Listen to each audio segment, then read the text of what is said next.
আসসালামু আলাইকুম everyone, welcome back to my channel AG mini kitchen.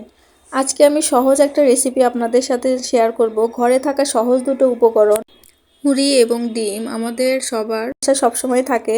মুড়ি এবং ডিম দিয়ে একটা সহজ রেসিপি আপনাদের সাথে শেয়ার করব। চলুন দেখে নেওয়া যাক। প্রথমে আমি 1 কাপ মুড়ি নিয়ে নিলাম।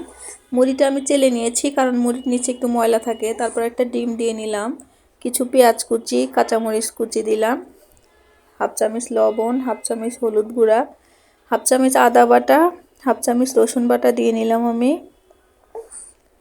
এখন সবগুলো উপকরণ আমি সুন্দরভাবে মাখিয়ে নিচ্ছি। আমি একটু ভালোভাবে মাখিয়ে নিব।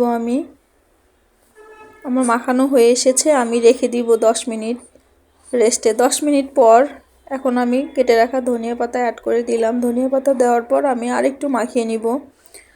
মাখানো হয়ে এসেছে। এখন আমি চুলাতে প্যান দিয়ে নিলাম, সরিষার তেল দিয়ে নিচ্ছি। আমি সরিষার তেল দিয়ে আমি নাস্তাটা বানাবো। মুড়ির সাথে সরিষার তেলের একটা আলাদা যোগসূত্র আছে, ফ্লেভারটা সুন্দর আসে, এই জন্য আমি সরিষার তেল দিয়ে ভেজে নিচ্ছি। আপনারা চাইলে সয়াবিন তেল দিয়ে ভাজতে পারেন। আমি একটু মোটা করে রাউন্ড শেপ দিয়ে বানিয়ে নিচ্ছি নাস্তাগুলো। আপনারা চাইলে পাতলা করে দিতে পারেন, আমি একটু মোটা করে দিচ্ছি। দিয়ে নিলাম আমি সবগুলো।